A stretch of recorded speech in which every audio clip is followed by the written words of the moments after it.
Today we're announcing the introduction of the Children's Protection Act, legislation that would place needed protections on the books for children of sex offenders.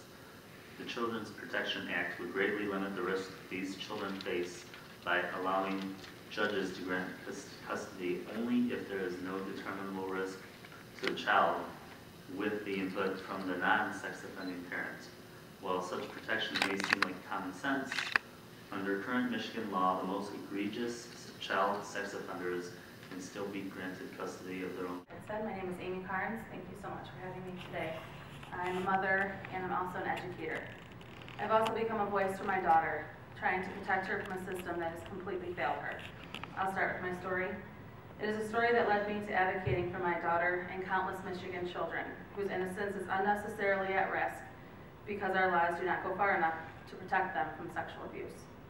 My story began in 2008 when my husband was arrested for soliciting sex from numerous children. My thoughts immediately turned to my daughter.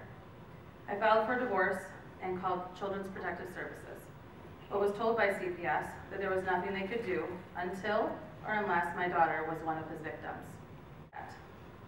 My child's innocence could be stripped by this man in just one visit. As I researched this issue, I found that other families statewide were facing similar challenges. In fact, some judges were even granting unsupervised visitation to our most serious sex offending parents upon their release from prison.